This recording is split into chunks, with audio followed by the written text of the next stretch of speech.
Hey, thanks for clicking on the video. This is going to be another episode of Reforge Gaming News, and we're going to be breaking down all the information that came out about PS Plus, but also just asking the question, are there now too many subscriptions out there with respect to gaming? GTA Plus was recently announced. There's also the potential that Call of Duty will get into a subscription thing that is offered, and Fortnite has their own. So let's break this down very quickly here at the beginning, and then we usually discuss this live for a couple of hours in the stream. If you like these videos, hit subscribe and the bell button. That way you can be here for the live discussions. This is a Reforge update.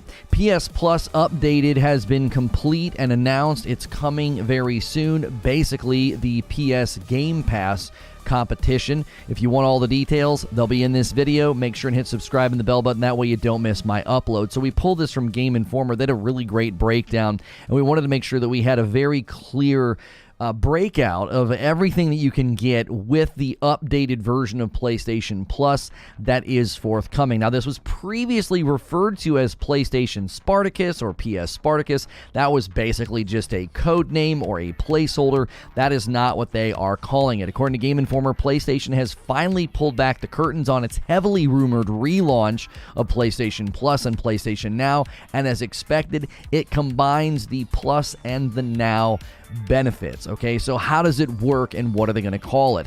Now, they're going to spread this across 3 tiers: PlayStation Plus Essential, PlayStation Plus Extra, and PlayStation Plus Premium. That's a lot of P's and a lot of PlayStation. So one of these is basically just what Plus has been for the last couple of years, and at the same time, the other 2 add in the Now's backward compatibility features, and all 3 tiers launched this June, although PlayStation did not reveal an official release date. So it is coming in June of 2022, and the way that it breaks down is PlayStation Plus Essential, which is the cheapest, $10 a month or $60 annual. It's going to provide the same benefits that Plus members are getting today, like 2 monthly downloadable games, exclusive discounts, cloud storage for save games, online multiplayer access. There's actually no change for existing PlayStation Plus members at this tier. So if you already have PlayStation Plus, this is just going to continue to be the essential tier that you basically already have. Now, next is PlayStation Plus Extra,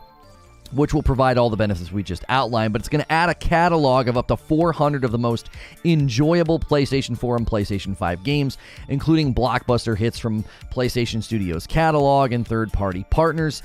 Games in this extra tier are downloadable for play. This is going to raise you from $10 a month to $15 a month, or instead of $60 annual, you can do it for $100 annual. So a bit of a jump in price, but then you get that entire game library made available to you. If you want to go all out and go for PlayStation Plus Premium, it will add up to 340 additional games, including PS3 games available via cloud streaming, a catalog of beloved classic games available in both streaming and downloadable options from the original PlayStation, PlayStation 2, and PSP generations. Offers also cloud streaming access for original PlayStation, PS2, PSP, and PS4 games offered in the extra and premium tier markets, where PlayStation Now is currently available. Customers can stream games using PS4 and PS5 consoles, as well as PC. There's a bunch of asterisks on PC. We'll be interested to see how that plays out with respect to being able to play those old classic games on a PC. This will raise your monthly up from, it was 10, then it was 15, now it is $17.99, so $18 or $120 annual. So for $120 annual, you're going to get access to everything we've already outlined, as well as a bunch of, I guess, up to 340 additional titles of classic games from the older generations. Now, this is going to be probably the one that people pick if they are a long-time hardcore PlayStation fan. They literally want everything from every generation that is available. It remains to be seen what the cloud streaming will look like, as well as how well it will run on PC or the PlayStation 4 and 5. Let us know in the comments below what you think. Always feel free to check out Reforge Gaming, where we stream these live. And as always, I'll see you in the next video. And I'll see the rest of you right now, kind of posing the question, like, is this becoming a situation of too many subscriptions? So good morning, good afternoon, and good evening. Welcome into another day of Reforge Gaming. If you missed yesterday, we combed over extensive footage of the Lego Skywalker Saga game that's coming out next week. We had such great response to that gameplay. We will obviously be playing that next week to check it out when it launches. I believe it launches on the 5th, which is a Tuesday, so we'll be diving in and checking that out. We also played more Elden Ring. Our dual katana build is feeling pretty good. We got a little frustrated. Some of the bosses in Elden Ring feel very much anti-melee build, which I'm getting a little irritated by, but I understand why they do it. So if you miss any of that stuff yesterday, be sure to go back and check it out. And this morning, we're talking about PlayStation Game Pass, basically PS Game Pass. Everybody's sort of searching for it, like, what is PS Game Pass? I am interested to know which tiers play. Let's do a poll for you guys here. What did I just do? Did I just start a poll with nothing? I think I might have just literally started a poll with nothing. Yes, it's a poll with yes or no. There's no options. Hang on, let's end that. I don't even know how that's possible. They let you start a poll with no words.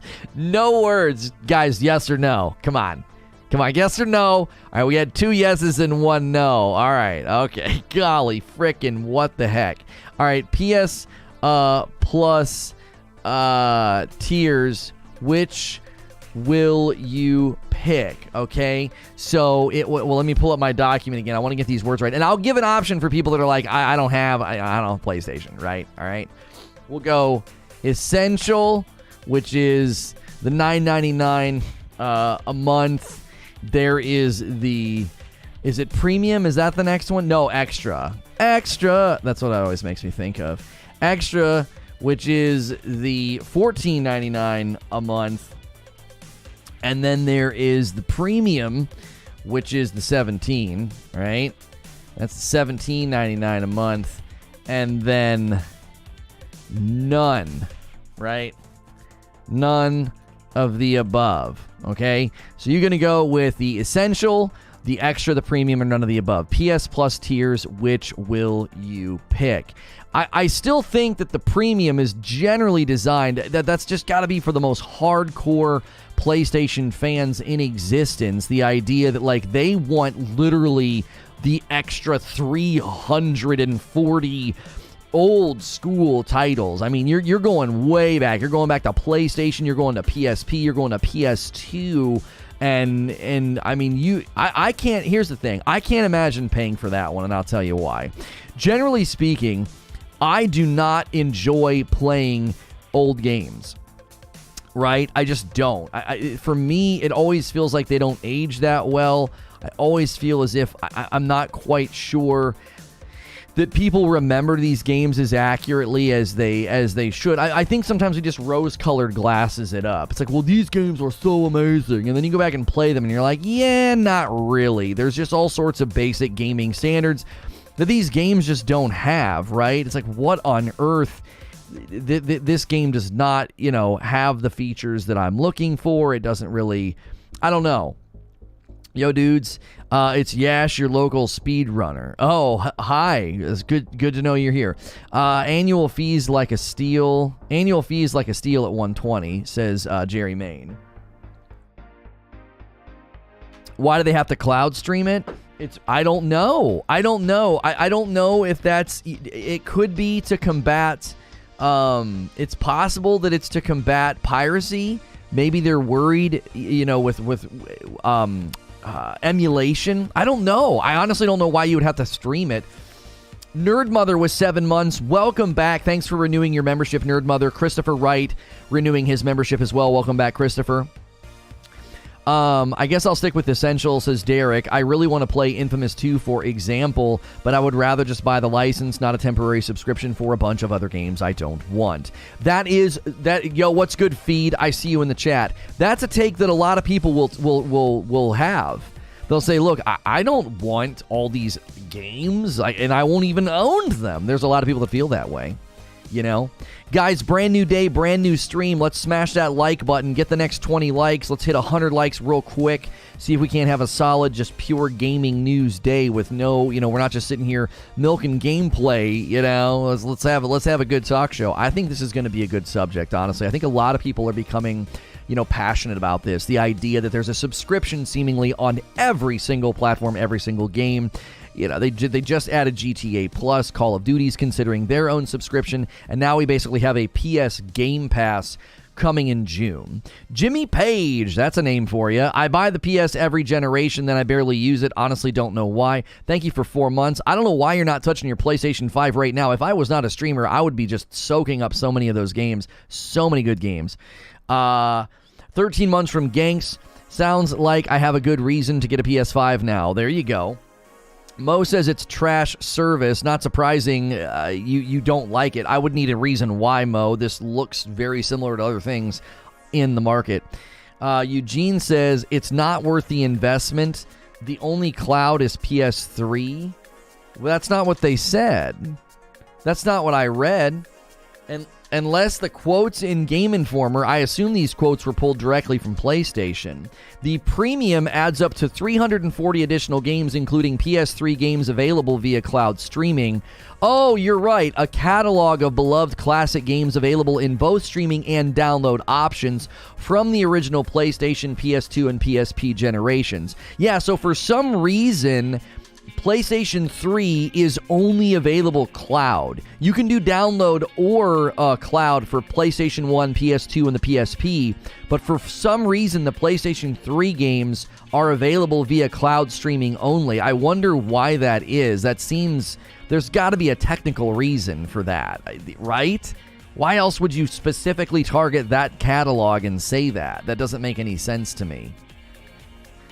Reading is hard. Well, I mean, I rattled it off this morning, and I think it's hard to comprehend some of it when you just buckshot it like that. It didn't sink into my brain. You don't get nothing. It's BS. So I don't understand, Mo. If you upgrade from the $10 a month version to the $15 a month version, you get 400 games. How is that nothing? How is that not Game Pass? Like, that's essentially Game Pass, right? 7 months from Fazimoto. Game Pass subscriptions work for me because I can sub for a month, play the new games for 15. It's nothing on there. I'm interested. I cancel it. Yeah, a lot of people do that. Nope, you get PC and xCloud. You get EA. You get the PS Now games. You don't get anything. Nope. Why are you saying nope? Like, so that this is a lie then. The 400 games is not, it's not true. No new games though. Oh, so you're saying you don't get anything because you don't get brand new games day and date. Wasn't that your prediction? It's interesting, Mo. You're in here calling the service trash. Aren't you the one that said these games would be day and date? No, wait, no, I think you were talking about cross-platform launching. Your contention was that PlayStation games would launch on PC and PlayStation day and date. Or were you also thinking that the Spartacus... No, yeah, you made the argument that Spartacus would be day and date because that was the only way to compete with Game Pass. Vrin Thorn with a 5 spot. I have an entire Steam library yet to play. I can mod older games. I'm tired of the model and will never play or touch 90% of the games. That's generally why I don't do it, because I'm not going to go back and play those really old games. I don't think they're all that great anymore. I think they were great at the time, but they're certainly not worth going for some premium subscription. At least, I mean, again, that's subjective to the user, right? Read the PlayStation blog, fellas, says Spike. Because is that what the asterisk is for? Is that there is no... hang on. Let me here. Let me pull up the PlayStation blog. Let me pull up the PlayStation blog and read these asterisks here. Up to 400 games. Yeah, let's go down and look at the asterisks and see. Local pricing may vary by market. PlayStation Plus catalog titles may also vary by market and tier and may change over time. PlayStation Plus is an ongoing subscription subject to a reoccurring subscription fee taken automatically until cancellation. Age restrictions apply. Terms apply. So usage terms apply. So I'm not seeing So they're saying you get 400 of the most enjoyable PlayStation 4 and PlayStation 5 games, including blockbuster hits from our PlayStation Studios catalog and third-party partners. Third-party parties. Games in this extra tier are downloadable for play. So last year, Xbox had 62 games launched day one on Game Pass. This year, they've only announced 31. And if you look at those games, no one gives a crap about most of them. Not Game Pass. With Game Pass, I'm subscribing to get new games. If I were to buy new titles within a year, my subscription is paid for. Well, and I think that makes sense, right? I stand by what I said. It's DOA unless it brings day and date. This is a joke. So you think, Mo, that the only reason that people buy Game Pass, I'm applying your logic in the reverse. The only reason people buy Game Pass is for the new titles. So the only way that the PS Game Pass can be competitive is they must offer day and date new games or it's not competitive. I find that to be incredibly narrow and not defensible. I don't think you can defend that position. That the only reason people buy the Xbox Game Pass is for new games day and date. You don't think there's a giant swath of players that are like, I want everything. 400 game library, sweet. Extra $5 a month, sweet. Actually, it's if you do it for the year, it's an extra 60 to 100. Okay, so it's 60 then 100. An extra $40 a year, and they just can have all those games. You have to understand something, Mo. The people that are already on PS Plus for $10 a month, there's already those people, okay? So you're considering those people when you say this. I don't think you're looking at this very economically, and so I'm going to make my case. There are tons of people right now already on the $10 a month PS Plus subscription. You're asking those people to spend $40 a year to get 400 game library just added, or an extra $5 a month. For an extra $5 a month or an extra $40 a year on top of what they're already paying, they just get all those games. Number one, if they're already paying for PS Plus, that's more affordable to them than Game Pass. That's a cheaper upgrade, and it's a ton of games. Like, the idea that the only way to compete with Xbox Game Pass is you have to offer day and date new launches. I got news for you. You better buckle up. Xbox Game Pass will not be getting super big AAA titles day one as much as they were. I don't think it's going to be happening as often. I think a lot of the bigger titles were hurt by it. I can't guarantee you. I predict there will be fewer big AAA launches on day and date on Game Pass. I'm not saying there won't be AAA games on Game Pass. I'm saying they will not be there day and date. I think that's going to be a decline. There's going to be a decline. There's going to be a decline in that. It's an extra $5 a month for me. Upgrade is an easy call. That's what I mean. You're talking about people who are already spending $10 a month, and you're asking them to spend an additional $5, and they get this massive library. MLB already dropping again? Well, but again, I'm not saying that there won't be any AAA titles day and date. I'm saying there will be a decline in AAA titles hitting the Xbox Game Pass day and date. I'm telling you, it's going to happen. That's my prediction. That is 100% my prediction, because I don't think it's good for big AAA titles. You're basically telling people that they do not have to buy a big AAA title. All they got to do is buy some subscription. And how many people do that? They basically buy Game Pass and they're like, yeah, that's all. I got it. I got to try out that new game. You think Starfield will be Game Pass day one? Now, you got to hear what I'm saying. My prediction is that AAA titles will not be day and date. I'm not talking about first-party Xbox. Your prediction is in fact? I didn't say it was fact. I'm telling you that's what's going to happen. That's what I think. That's my prediction. It can't be a fact because it hasn't happened yet. Like, I'm not an illogical person. I'm not saying something is a fact before it happens, right? You could say that the sun's going to rise tomorrow. That's actually not a fact until it happens, right? Because it could blow up, I don't know. But some extraterrestrial being could fly through it. You know what I'm saying? No, something's not a fact until it happens. I'm telling you that I think that's coming. There will be a decline in AAA titles hitting day and date on Game Pass because I don't think it's good for them economically. You're going to see big first-party titles hit day and date, of course. That's why Microsoft's scooping up developers, because they want to throw those games on Game Pass. You do know more people buy in Game Pass, and that's a fact. You think there's more people on Game Pass than PS Plus. Do we have any evidence to back that up? Sun doesn't rise, it's factually wrong. It's called a colloquialism. Shut the frick up. It's called a colloquialism. Shut up. Yo, good morning, Blood King. Elden Ring did not go day and date. Mo Shocker, people that are spending more money spend more money. Did someone say extraterrestrial being? I'm listening. For annual payment, we should consider other subscriptions like Humble Bundle, monthly plus free games. Your prediction will come true just because of the math compared to AA production over AAA. No, I'm saying a decrease. So basically, it was a really, really big selling point of the Xbox Game Pass to get like really big games and really big AAA titles like Outriders and stuff the day that they came out. I think there will be a decline in that happening. I don't think it's good for big AAA titles. I think it's bad for them. They need to rake in those sales that opening week, and whatever money Microsoft's giving to them is probably not worth it. 11 months from Sorcerer of Havoc. Thank you for doing a tier 2 as well, and double dip. My man, that's a lot. Thank you. Welcome back. PS Plus and Now have a combined 40 million plus. Yeah, you lost. You lost. There's less people on Game Pass than there are on PS Plus and Now. 48 million? That's more than double.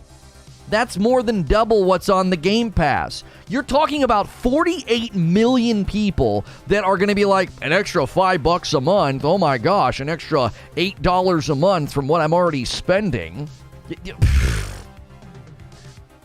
100 million in love? There are not 100 million people on Game Pass. That is false, demonstrably false. Microsoft hasn't even bragged about that.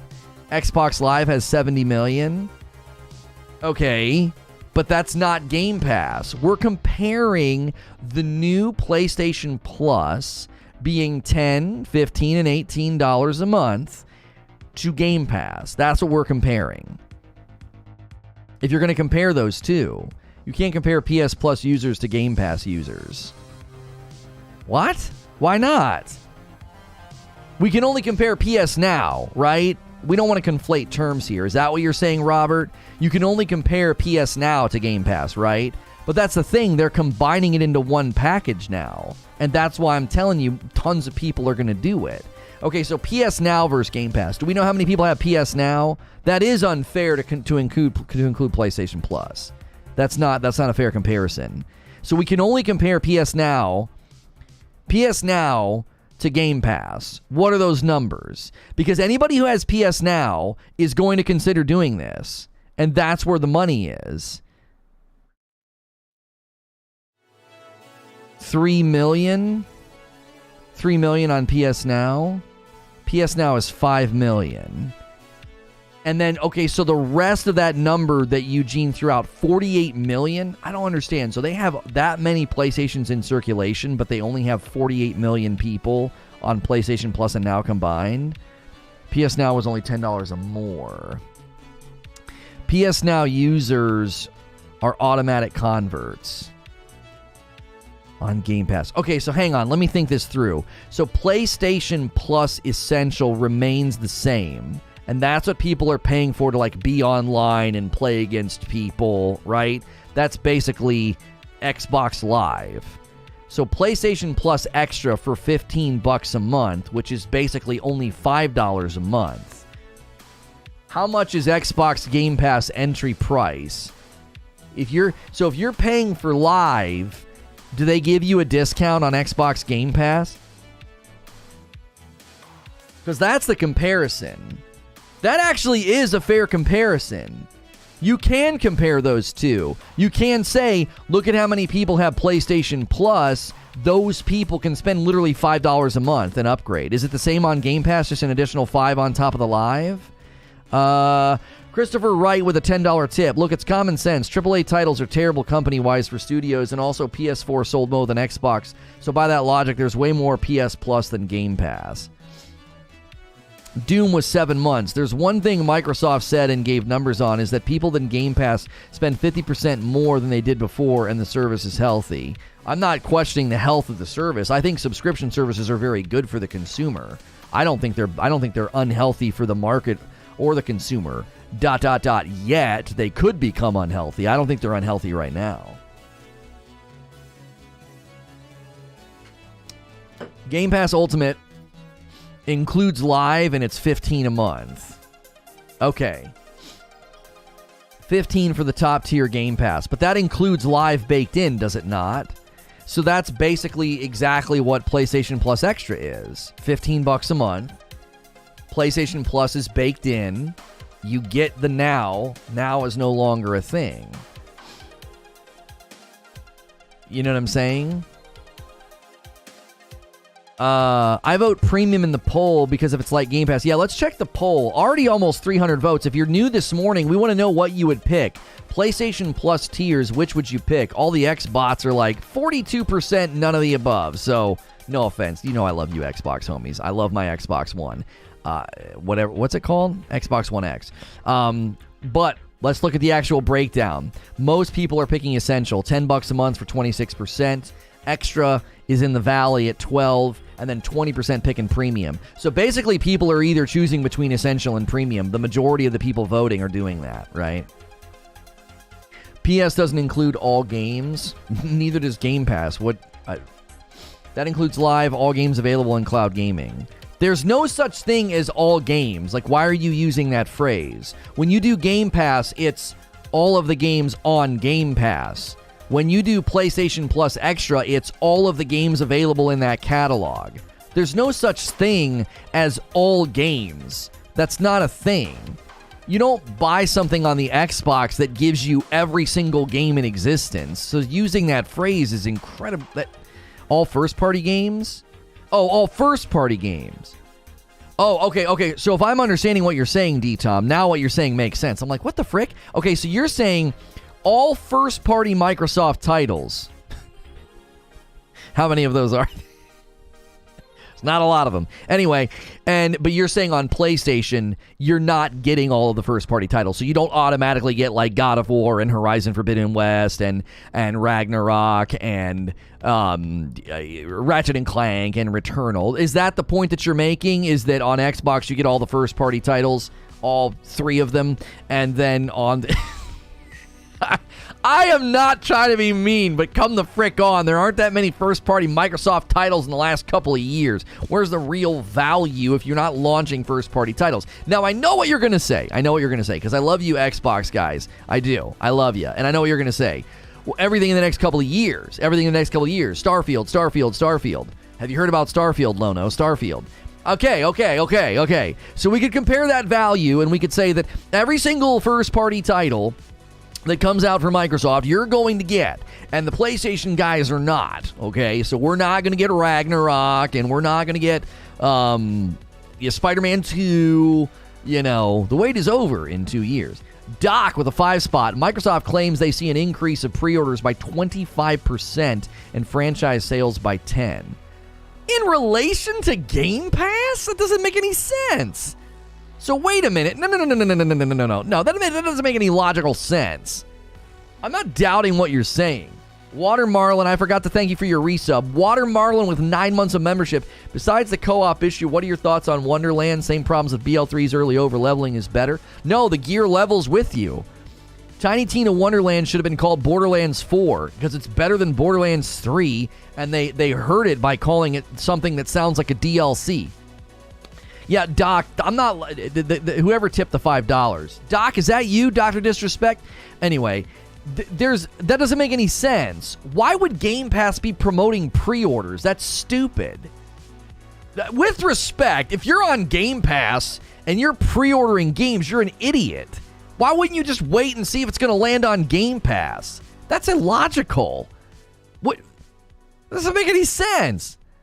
I personally just want a solid streaming option for PlayStation so I can dive into Ghost or Spider-Man without spending the money on a console. Oh, on PC?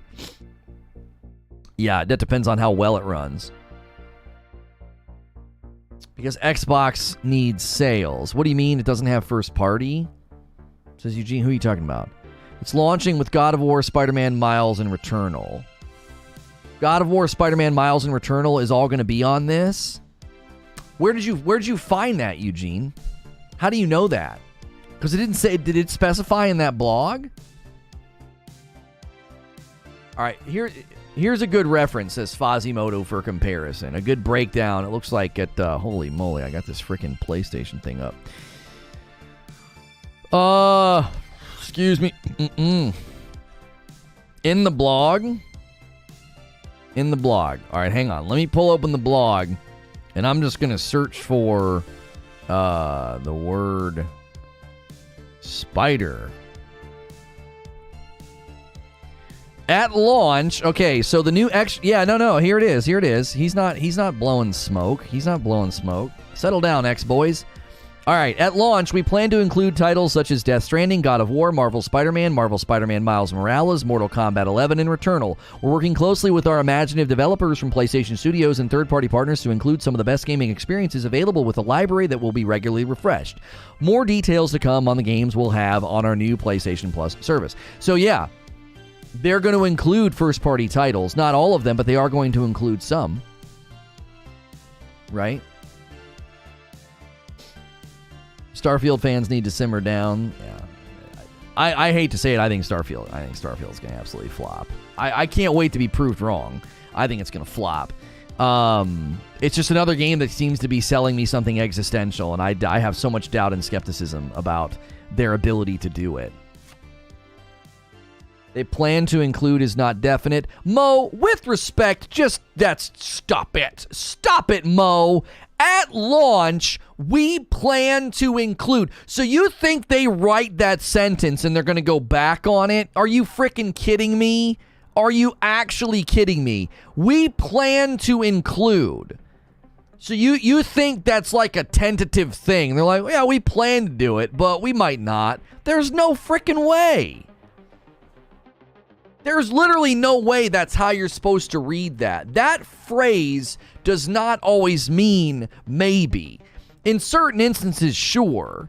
But if I tell you that we plan to go to the store later, sure, I might not do it, okay? But if you're coming over to my house and I'm cooking out and I say, yeah, we're planning on having burgers, fries, and Coke, and you show up and I've got hot dogs, potato chips, and Pepsi, you'd be like, what the frick is wrong with you, Lono? And you'd have every right to say that. No one talks like that. No one says we plan to include these titles and they're thinking in the back of their mind, yeah, maybe. Come on. Those titles will be included. Just stop it. Make a better criticism, Mo. I'll do it for you. That's not all of the first-party titles available. What about Zero Dawn? What about Forbidden West? What about Ragnarok? Make a better criticism. Make a better comparison and criticism. Don't do this nonsense of like, well, it might not even happen. Come on. You're smarter than that. Argue with more intellect and less allegiance. Those titles will be included. The right criticism to make as an Xbox fan is that those are not all of the titles. That's the right criticism to make, which I would grant you that criticism. Okay. What's in there? Oh, okay. I've never seen you use one of those for me before. I was like, is that soup? Oh, okay. Okay. Did you sleep good, cootie girl? I didn't see you this morning when I made coffee, so I knew you must have slept good.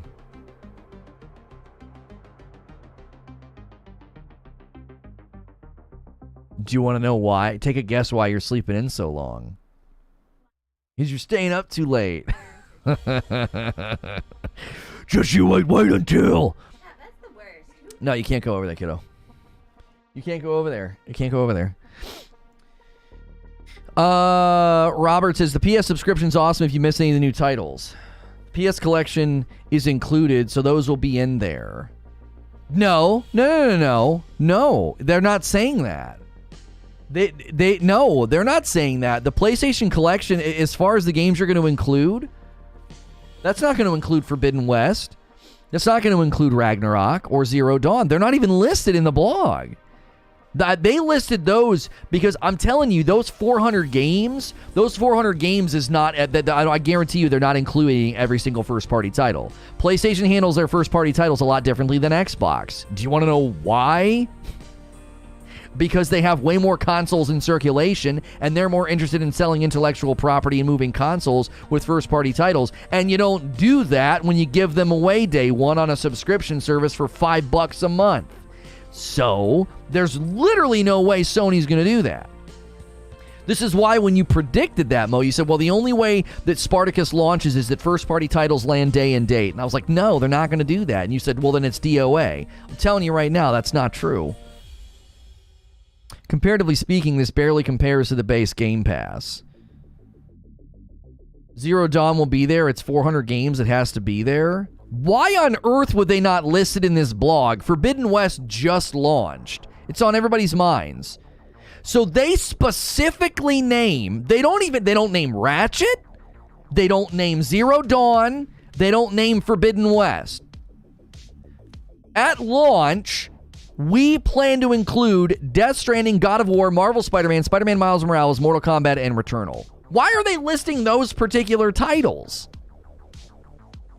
That doesn't make any sense. It's going to be DOA.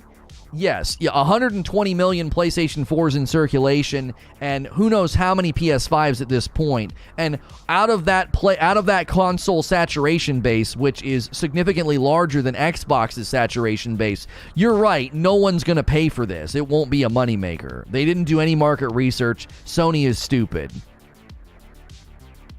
Because they plan to include... You also need to understand these companies know their user base. Also, if your user base is a bunch of freeloaders, you have to do different things. 400 games were circulated on a monthly basis? No, it's a catalog that they'll be adding to, just like Game Pass does. Eugene found a blog here. CEO Jim Ryan, we feel like we're in a good virtuous cycle with the studios where the investment delivers success, which enables more investment, which delivers yet more success.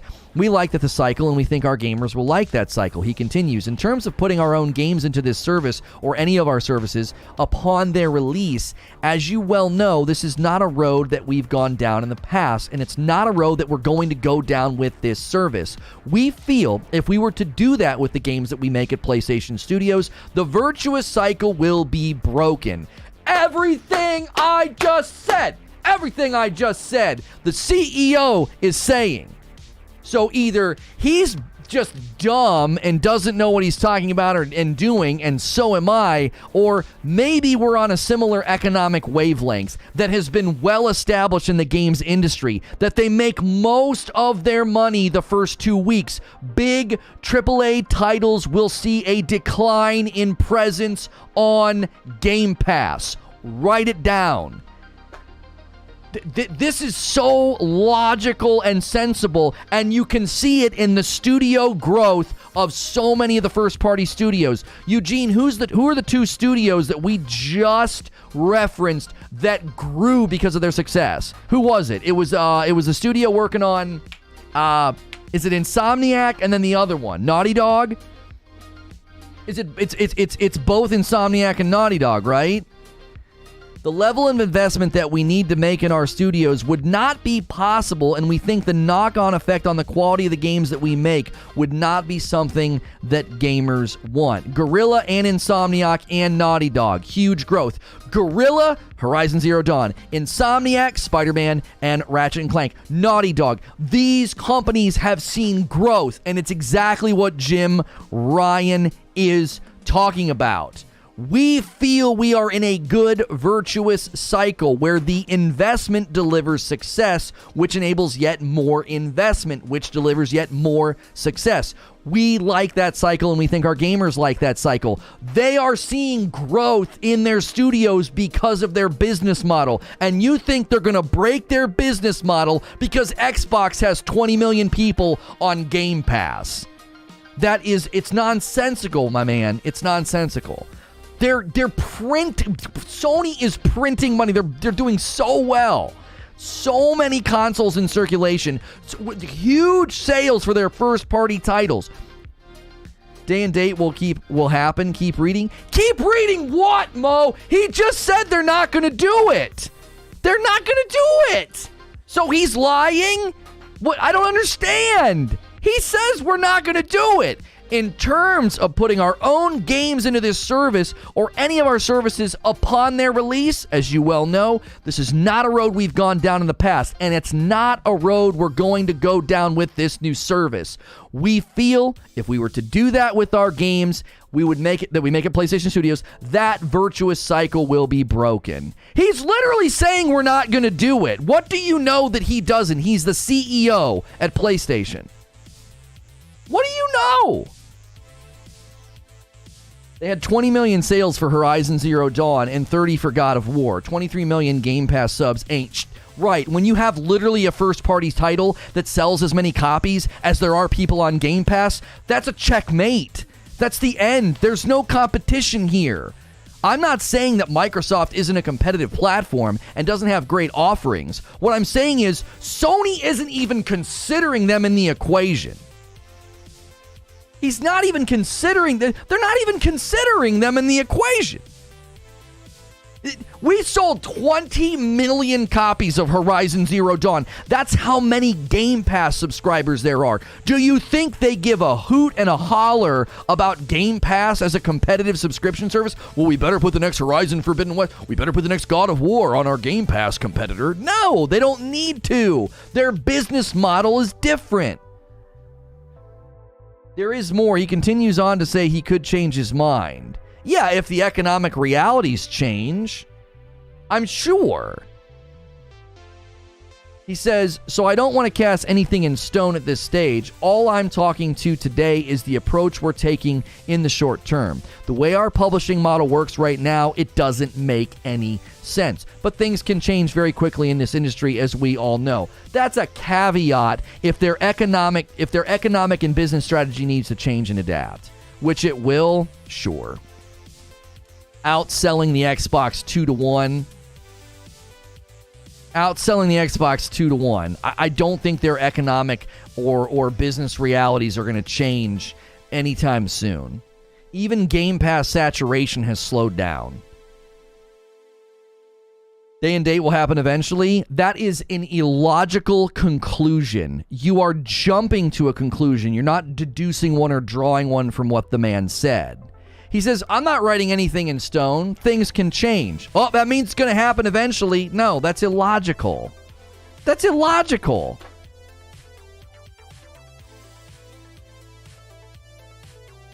Not 2-1.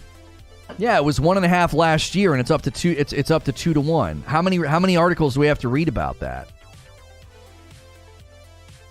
This isn't even about me being a bigger Sony fan. It's about this idea that you think Microsoft's Game Pass is such an industry leader. They have as many subscribers as Sony sold copies of Zero Dawn. It's not even a competition on that realm. Day and date games literally are not good right now, so no reason for Game Pass. Yeah. Which subscription tier will be receiving day one releases? None of them. They're not doing that. He literally, and this is what I'm saying, is like you're so biased that you're reading into what he's saying. Nothing he is saying has anything to do with Microsoft, and yet you think Microsoft Game Pass is so competitive that the Sony CEO is like, oh yeah, we're definitely going to have to change, and we'll do day and date eventually. He says none of that. He strongly asserts they will not do it. And they're like, well, I mean, things can change. We're not writing this in stone. Why? Gee, I wonder why. Maybe because he did one interview where he said, we believe in generations. People extrapolated from that, the same kind of backflip logical nonsense I'm seeing in chat today. People extrapolated from, we believe in generations, that there would be no backwards old generation support for new titles, and they fried him for it. So he's like, yeah, we're not going to do this. But he leaves himself an out, because if in 5 years they decide, hey, the market shifted, we're going to make this adjustment, somebody would dig up this interview and be like, but you said that you were never going to put first-party titles on your Game Pass. Like, that's what people would have done. That's what they did with We Believe in Generations. They just injected it and said, well, this is what he meant, and they tried to fry him for it and call him a liar. So, of course, he does a caveat. Of course he gives himself an out. Oh, the industry changes. We see no reason to do that right now. They're not going to do it with Spider-Man. They're not going to do it with Wolverine. They're not going to do it with God of War Ragnarok. But if in 4 to 5 years they decide to change their mind, that doesn't make you right. In the moment, you're wrong.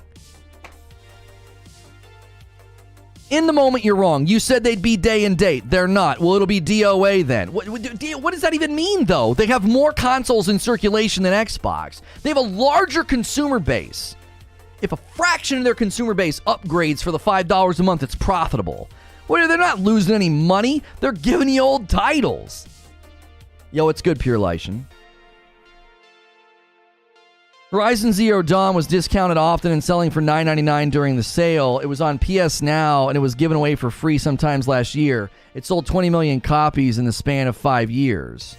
Yeah, that's a very successful first-party title. Look at any sales of single-player first-party titles that are out there. Zero Dawn's a heavyweight. Look at any successful franchises and the quantity of games that they sell, and sometimes you got to add them all up. Like every Dark Souls, when you add them all up, it's like 23 million. Zero Dawn sold 20 million by itself. That's a heavyweight in the industry. What are you talking about? That's an amazing amount of copies sold. Well, they sold it on sale. Every game ends up being discounted and it's sold on sale. You're not making a point. A first-party brand new IP sold 20 million copies. Come on. Having more consoles in circulation didn't help PS Plus. Well, how do you know that? What do you mean? How do you know that?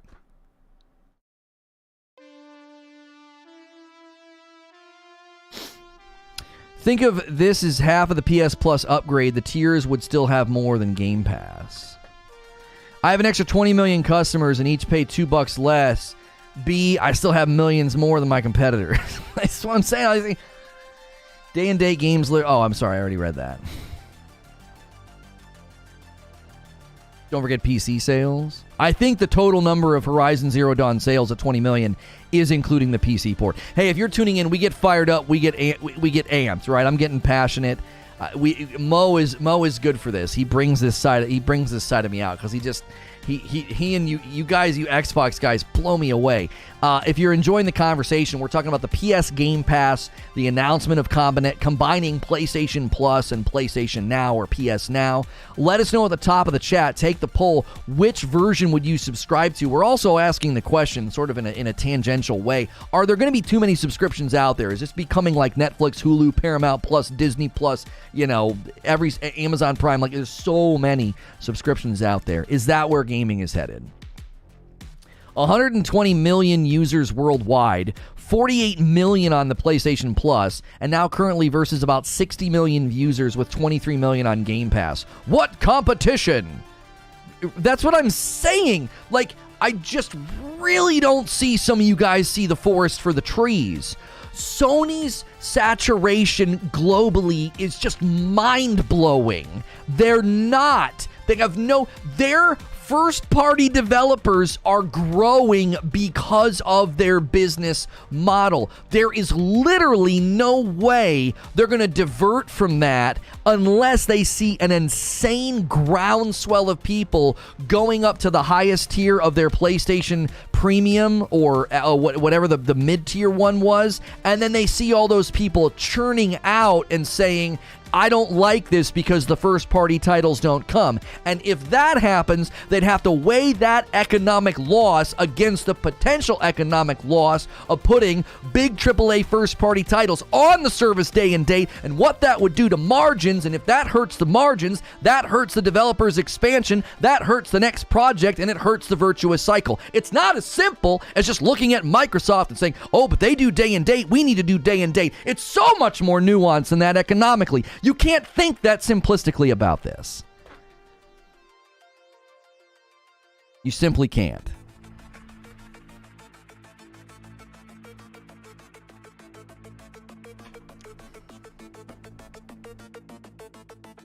The argument against Sony was that they never offered older titles from PS1, 2, 3. Now that they are, people are mad. Well, yeah, once you take that criticism off the table. Please explain why Sony is in so much debt. What are you talking about? What do you mean they're in debt? That service didn't their own first-party title sale, nor on the... that sentence doesn't make any sense. That service didn't their own first-party title sale, nor on the competing platform. I'm not sure what you're saying. Like, I know I was ranting, but I really want you to consider.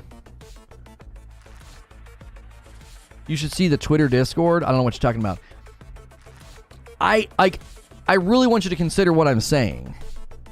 There's an economic reality that if they would have to literally see a potential, a massive amount of profit loss in not doing day and date, and that profit loss would have to outweigh the profit they make on individual titles like Spider-Man 2, Wolverine, God of War Ragnarok. There's literally no way their current user base, current pattern, what they're calling a virtuous cycle, there's no way that's going to happen. It doesn't make any sense.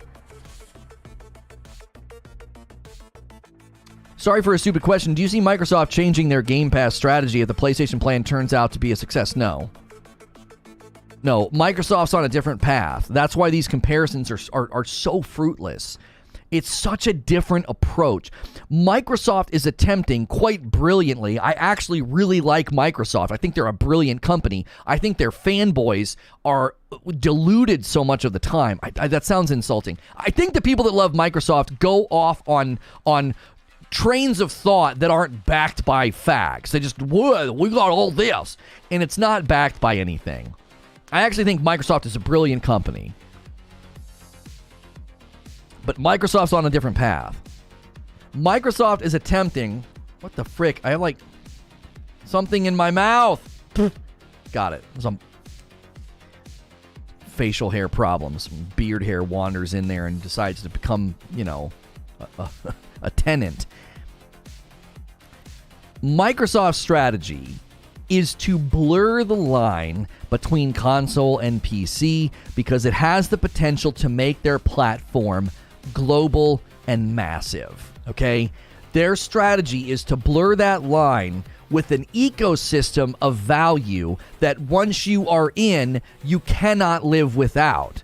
It's like when the cable company wants you to get cable, internet, and phone because the more you have with them, the sunk cost fallacy, the value transmission, it's too much trouble to switch. And so the Microsoft idea is create an ecosystem that blurs the line so hardware is not the issue. The issue is consumer value. It's actually quite brilliant. It will probably pay off in spades in about 5 to 10 years, okay?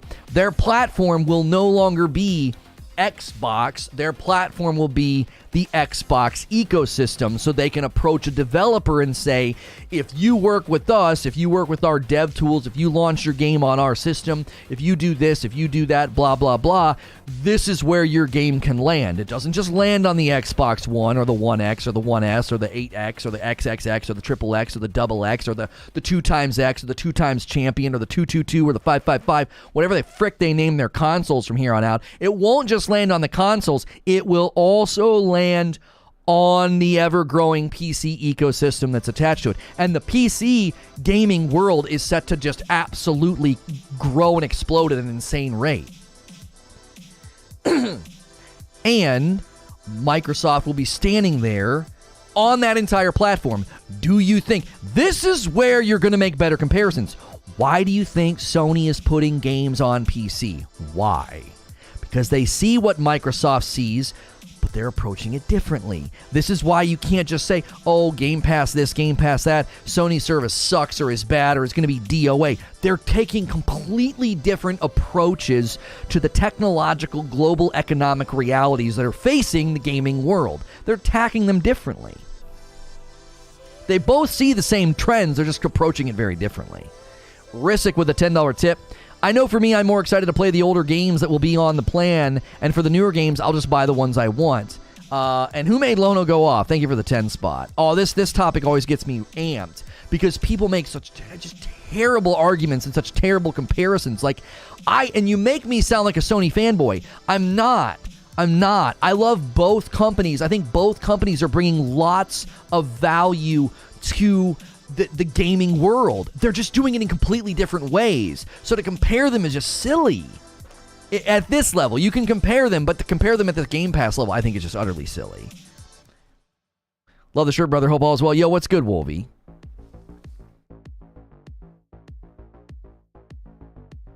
Like, Lamau, Sony's service sucks and is DOA. Write it down, Mo. Write it down. There'll be more people Watch this. Let me make a prediction. The PlayStation Plus Extra and Premium will have more subscribers than Game Pass in a handful of months. Before the end of this year, there will be more people on PlayStation Plus Extra and Premium than there are on Game Pass. That's such an easy prediction to make. How is that DOA? They'll have more than 20 million. Write it down. They will. Their market saturation is bonkers. It's freaking bonkers. And they'll get so many people to upgrade. They will dwarf Game Pass at the end of this year. They'll be larger. They'll have more people in the funnel. Guaranteed. They have more consoles in circulation. They have a larger user base. 5 spot from Shame. I have PS Now and Plus, so I'll definitely get Premium. I think adding PS5 games and game trials is big. I like your passion. Thank you. Yo, what's good, Hex? Oh, we forgot about this. Yeah, they're going to let people try games. Oh, see, Sony is playing 3D chess, okay? I want you to think about something. Their virtuous cycle that CEO Jim Ryan talked about big first-party titles making big money, and then they reinvest that into the developers. And this is provable with the rate at which Guerrilla, Insomniac, and Naughty Dog have grown, right? They're first-party developers for Sony, and they've grown significantly. They're going to feed that virtuous cycle with these subscription funnels. How? They're going to let you try the game. They're going to let you try the game. There you go. Yeah, try it out. See what you think of Ragnarok. You think people are going to get a taste of Ragnarok and be like, nah, I'll wait.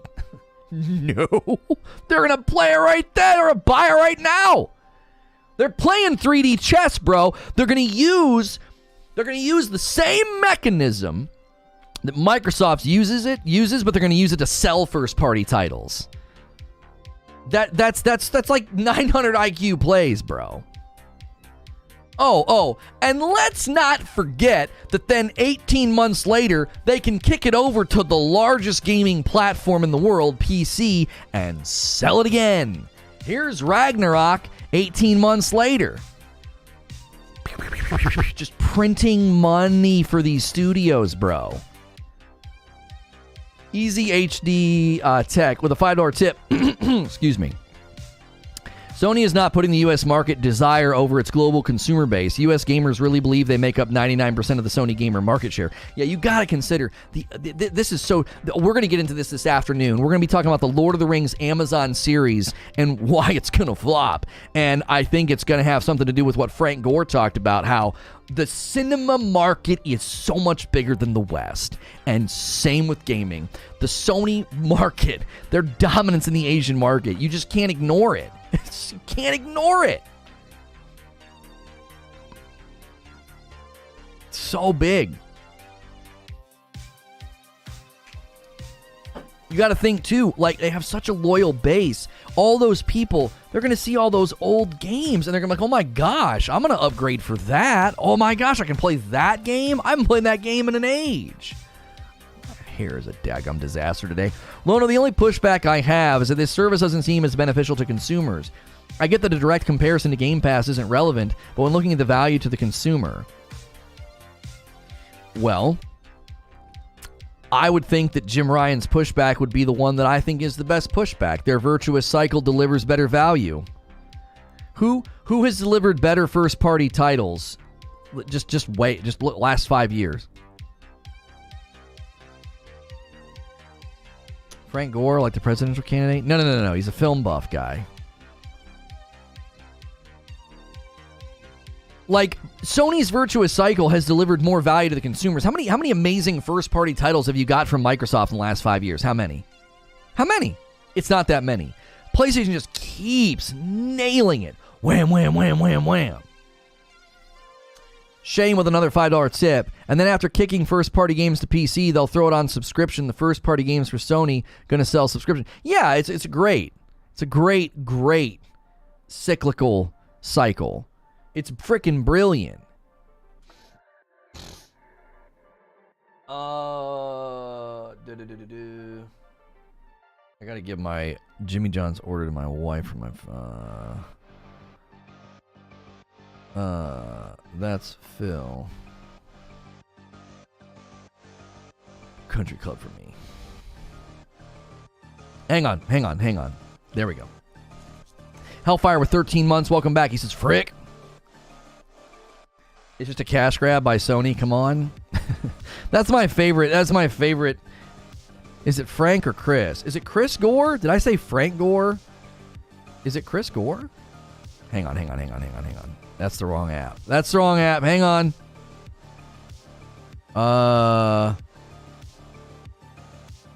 What's it? Wait. Chris Gore. I'm sorry. It is Chris Gore. Good thing we're not recording Reforge Radio. Chris Gore. Al Gore, yeah. Shane with another $2 tip. 700 plus game and Sony first party is better value. Frank was a football player. Yeah, Chris Gore. I am sorry. Why is this company trying to make money? I know. Cash grab is like my favorite criticism. It's just a cash grab. You mean like literally every product that's out there in existence? Companies want you to part with your money. That's their job. That is their literal job. That's what they're supposed to do. If they're not motivating you to part with your money, then they suck and they'll quickly shut down. That's their literal job, is to get you to part ways with your money. If you're just tuning in, we want to hear from you. We're discussing the PS Game Pass, PlayStation Plus combining with PS Now, and we're having a bit of a debate, and we want to know what you would pick. 500 votes at the top of the chat already. Would you pick Essential, Extra, Premium, or none of the above? These are the PS Plus tiers you could pick from starting in June. Premium is $120 a year, which is $10 a month. Yeah. Well, no, that you got to be careful on how you do that. No. If you pay for premium monthly, it's $18 a month. If you pay annually, it shakes out to $10 a month, but you're paying it all at once. I want to be careful in how we phrase things. If you decide to do monthly on their premium, it's $18 a month. If you pay for the whole year in advance, it's $120, which, yes, is $10 a month. Listen, Lono, I will not be convinced from this service is not a value at all compared to what I get now. And that's exactly what you're supposed to do as a consumer. Determine what is valuable to you and buy it. And or continue buying it. That's what you're supposed to do as a consumer. But claiming things like it's DOA or first-party titles will be day and date, right? Like, those are the claims I was taking issue with. I never, ever get into a debate about a consumer's value perception. Why? Because it's completely unique to you. There may be somebody right now who has Game Pass because they literally want to play all of the super old Battlefield titles that are on there. Like every time I go to the Game Pass menu, it's just a bunch of the Battlefield games are all at the top, right? Why would I try and convince that person that that's not valuable? They're wasting my freaking time. If they think it's valuable, I'm never going to convince them otherwise. You know, I'm standing on that hill. I think it's such a worthless hill to stand on, Mo, because you're comparing things that make zero sense for comparison. Their business strategy is completely different. You're going to a burger joint and saying, well, the burger joint down the street gives me fries for free. Okay, these are different business strategies. The approach is completely and utterly different. 500 yen from Jeffrey Richards. Yes, Microsoft or Xbox can get a foothold here in Japan. They've been trying, but nothing works so far. I think they can with the PC move, but it's going to take some time. They're going to need some agreements and some contracts with some really big devs that have popular games over there.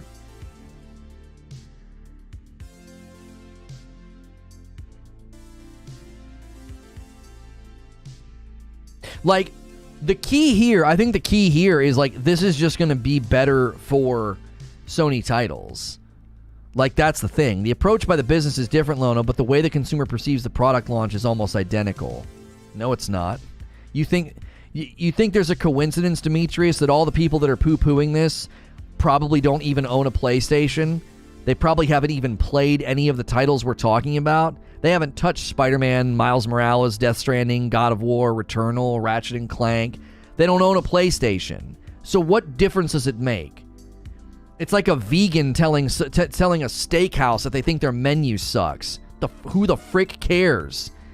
That value perception doesn't matter. There's a consistent theme in chat. Is the people that are like, Xbox. Do you even own a PlayStation? Well, no. Well, then your perception of the value doesn't matter.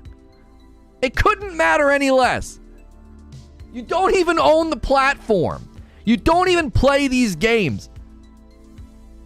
Like, they're a vegan coming into a steakhouse. Your menu is just really crappy. Are you going to buy anything or eat anything here? No. Well, then get the frick out. You don't eat here. What do I care what you think?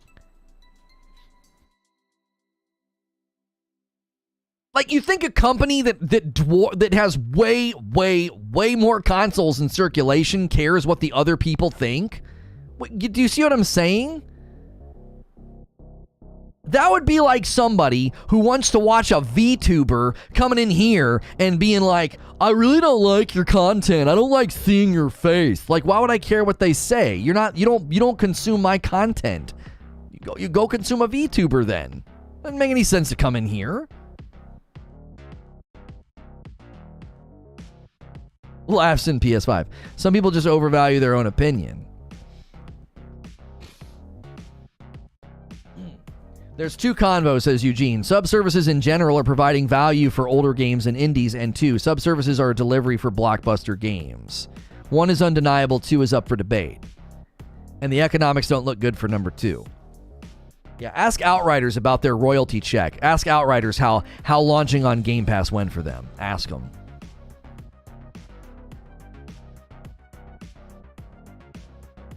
Can we talk about how bad streaming video games are? Infrastructure's got to go way further than it is right now. The true value is multiplayer games. You don't have to convince friends as much to buy games. Other than that, single-player games I buy and play what I want. What's Outriders? This is why we can't have sensible conversations about PlayStation here. Yeah, because it becomes like an effort to act like PlayStation doesn't know what they're doing. Like, so let me ask you a question. Do you think PlayStation just fumbled and stumbled their way to having their developers just increase in size? A couple of them almost doubled in size. Right? You think they fumbled their way to that? They just accidentally, oh man, we generated so much money. We got money coming out of our shirt. What's happening? I got money coming out of my mouth. We have so much money coming out of our ears. Let's just make these developers bigger. I don't know how we did this. We don't know what we're doing. Microsoft's clearly got a better strategy. Somehow our first-party developers are growing in size. And your first-party developer, 343, is is embarrassing your platform. So until Microsoft really starts pulling its weight with first-party titles, it seems kind of silly to look at Sony's economic business strategy and criticize it. You launched a beta!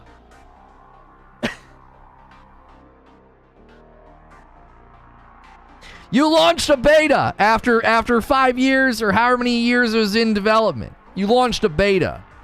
343. Like, are you proud of 343? You think they've done good things? Like, look at the game.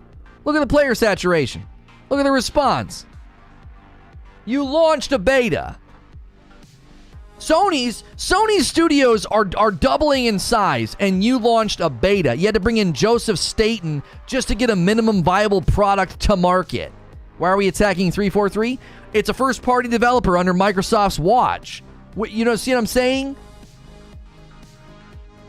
You think Sony stumbled their way to this business strategy and this economic success? You think it was an accident that they basically created massively successful first-party titles? They were so successful, the money was reinvested in the developers. The developers have grown, and then their sequels are on the way. What do you mean? Their virtuous cycle is undeniably successful. And look at Microsoft's format. A bunch of unproven concepts. Where are the games? We don't have Starfield yet. Elder Scrolls isn't coming out until I'm a grandpa. And what else is happening over there? You got a beta. You got Halo. A decent campaign, and a beta of multiplayer. That's what your first-party company turned out. Whose strategy is working? It turns into this weird thing where these irrational Xbox supporters don't realize the console war is over. Sony won 11 years ago. It's not even a fight worth fighting anymore, and both Sony and Microsoft know it. You guys are still in the woods refusing to accept the war ended. Outriders sold 3 million copies. Something wrong? Yeah, they didn't make enough revenue to get their royalty check from Square Enix. Why? Because a lot of the player base played it on Game Pass. Like, a ton of people played it on Game Pass. They didn't get the sales that they needed. It didn't do as well as they were supposed to. What do you mean? It didn't do as profitable as they would have hoped. And I think launching on Game Pass had a huge factor in that. I have a question for you. How long did it take for to get these banners you speak of after they bought their studios? Oh, these bangers. So what? I know where you're going, Mo. I understand what you're doing. You're saying Sony bought these studios and then it took a dev cycle to prove the concept, right? Okay, well, 343 bunted the ball. They barely got on base. So the rest of these devs better step up, homie.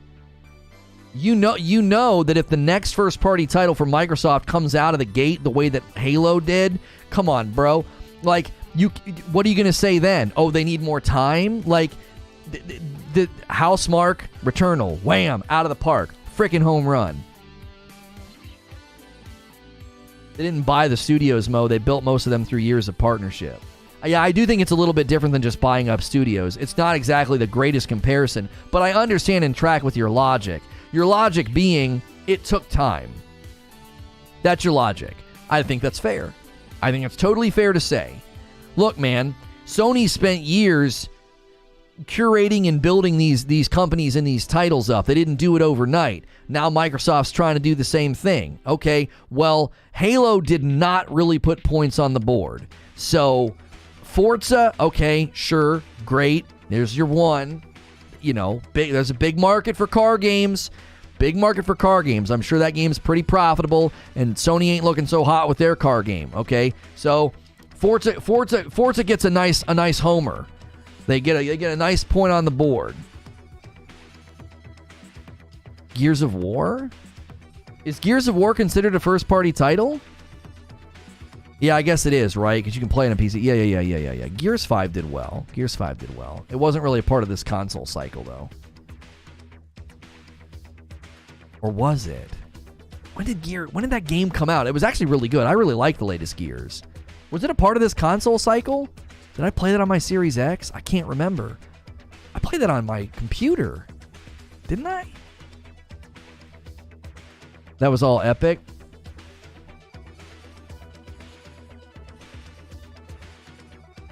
Microsoft just owned the rights. Yeah, that is that isn't the greatest example. I'll kind of give you that one. Flight Sim. I don't know.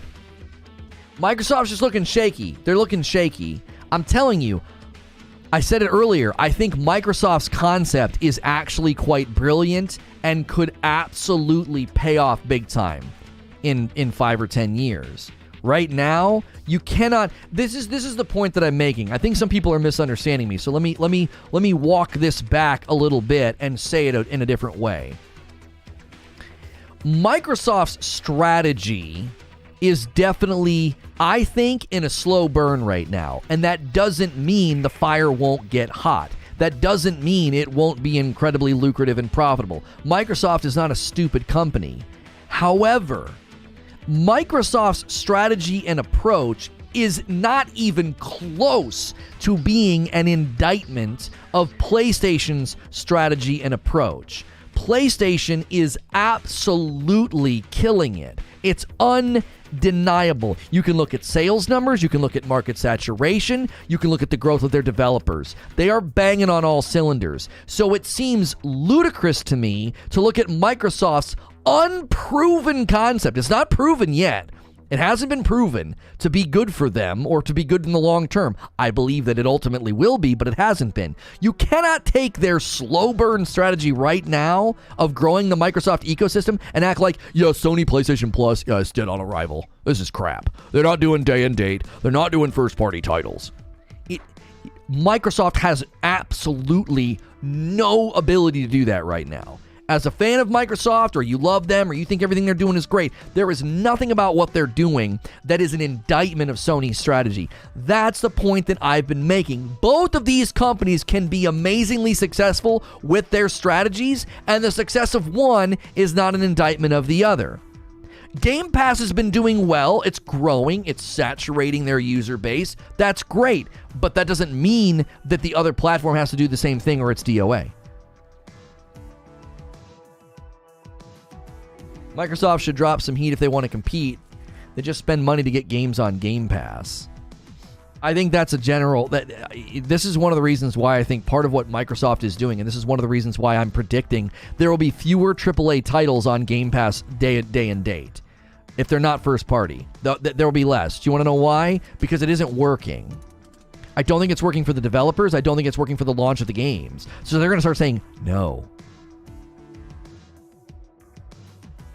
Repeat after Lono. Each of the big three are on their own paths. Yeah, nobody looks at Nintendo.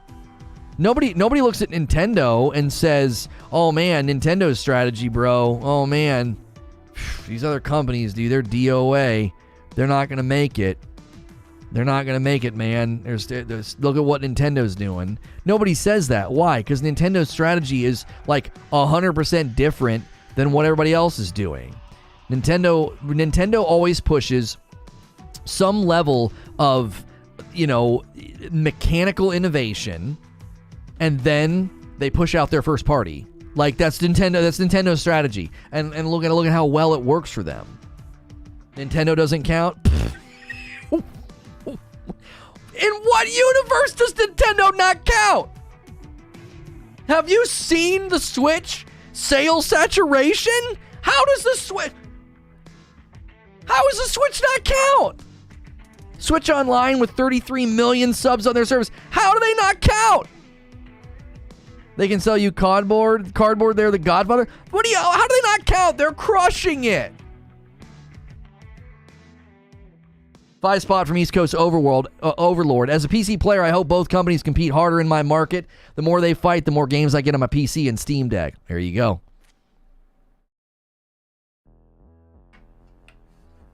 It won't work for AAA games, says Creature. That's why you have to Google the titles on Game Pass to see if they're even real. Stop it.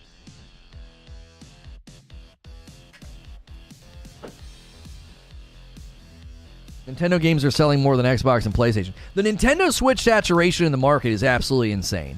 It's absolutely insane. They have the most iconic characters in gaming history.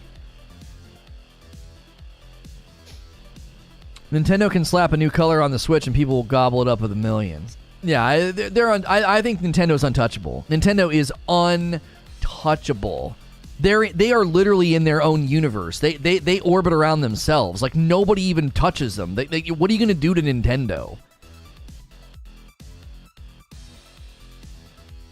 That's why he's saying they don't count. They can do anything in their own league. I mean, maybe that's what he meant. I don't know. That's the crazy thing. Is if you look at the saturation of Nintendo Switch and then you look at the PlayStation saturation, I don't know how you can look at PlayStation and be like, yeah, they need to change their strategy. Nintendo sells more games than they have consoles? What?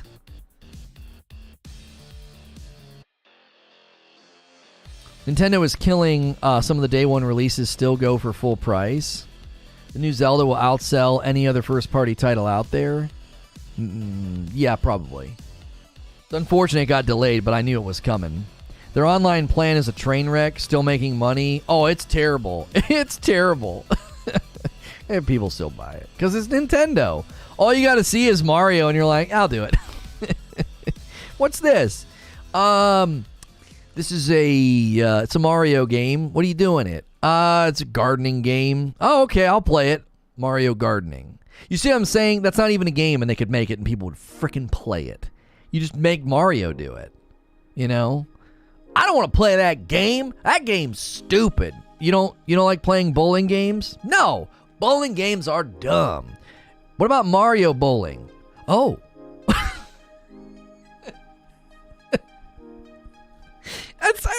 You know what I'm saying? Do you know what I'm saying? I'm not going to play a tennis game. Tennis? Who wants to play tennis? What about Mario Tennis? Oh. it's just throw Mario in. And you're like, well, check it out. How much is it? It's full price. Oh, that's fine. Yeah, let me see what this is like. You play it for one afternoon with your wife, never touch it again. And they're like, thanks for the money.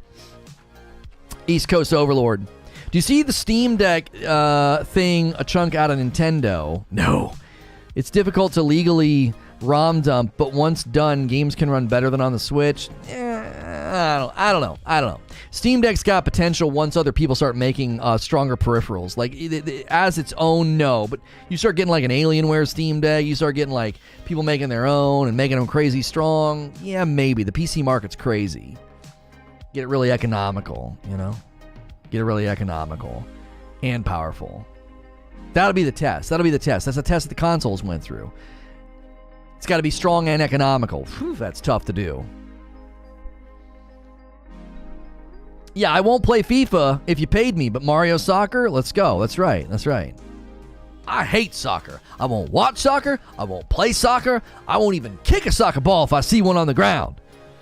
What about Mario Soccer? Ooh, I'll play as Bowser. Like, you know what I'm saying? Like, people will play. They love Mario. Mario is God in the gaming world. He's the king.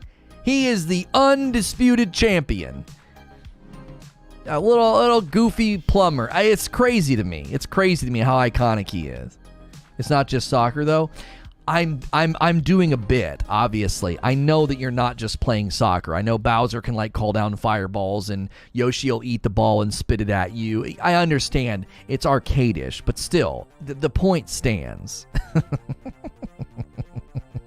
The point stands. You know? Hey, it's me, Mario. Thanks for the money.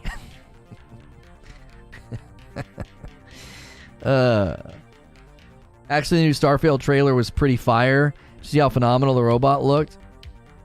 I'm telling you right now, Mo, I want Starfield to be amazing, and I have massive concerns.